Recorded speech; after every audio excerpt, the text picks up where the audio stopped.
I'm Randy and I make candy, and tonight I'm getting outrageous. Stick around.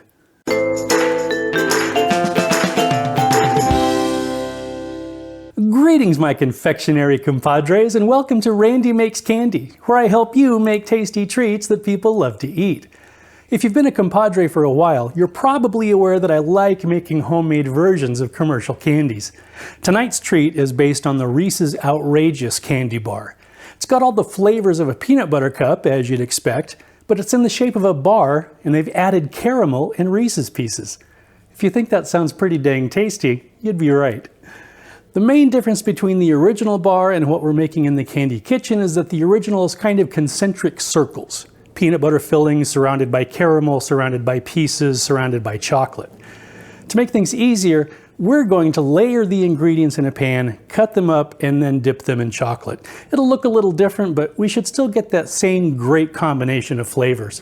As always, I'd love to hear about your results if you decide to make your own outrageous bars, as well as suggestions for other recipes you'd like to see in future videos.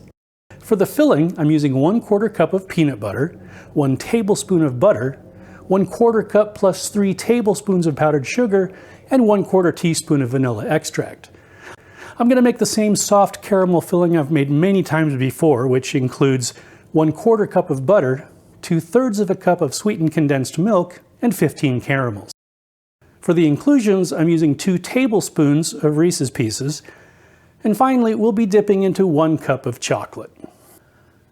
I'm also using a saucepan, a mixer, a 4x4 baking pan, some parchment paper, a couple of cutting boards, a bowl, and a couple of precision dipping tools. Okay, let's make some candy. In a saucepan over medium heat, add the sweetened condensed milk and butter. Stir until the butter is melted. Then add the caramels and turn the heat to medium-low. Stir this continuously so the caramels don't burn. When the caramels are fully melted, pour the mixture into some jars and set them aside. Line the baking pan.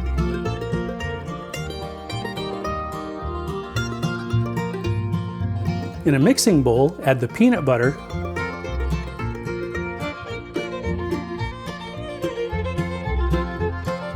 and butter,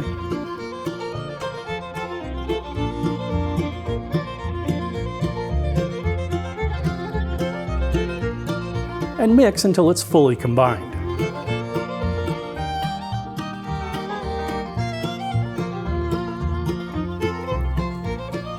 Add the powdered sugar,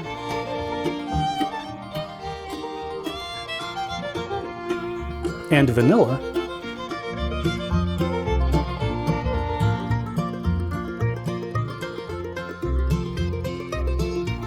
and continue mixing until it achieves a cookie dough type consistency.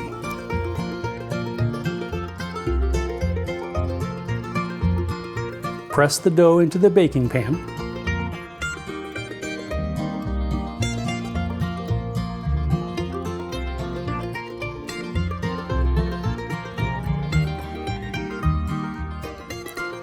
If your caramel filling is still warm, add a thin layer to the peanut butter mixture.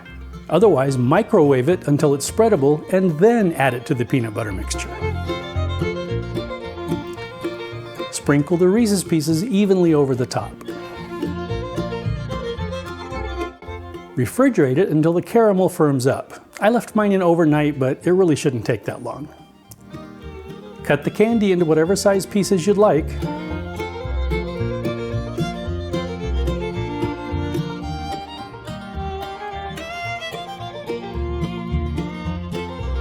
And place them on a lined cutting board. Temper the chocolate. Dip a piece of candy into the chocolate.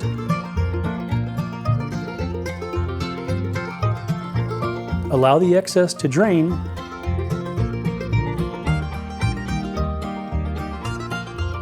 Then return it to the cutting board. Continue with the remaining pieces and allow them to rest on the counter until the chocolate is set. Don't forget to save your leftover chocolate for use in the next recipe. And that's it.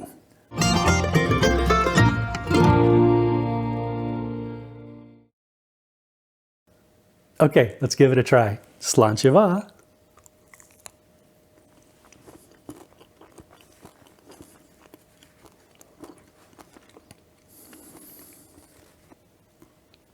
Oh my gosh. Texture-wise, you've got the snap of the chocolate, the crunch of the pieces, and the peanuts of the peanut butter, the creaminess of the caramel and the filling. Just a great combination of textures. Then there's the flavors, chocolate, caramel, the different peanut butter flavors from the filling and the pieces. Hats off to Reese's. This is phenomenal. I'll tell you what, if you want to take your chocolate and peanut butter game up a few levels, you really ought to try these. If you enjoyed your time here in the Candy Kitchen, please like, share, and subscribe. Thanks for sticking around, and I hope you'll join me next time. Tonight's treat is based on the Reese's Outrageous Candy Bar. It's got a little... The main difference between the original bar and what we're making in the Candy Kitchen is that the original...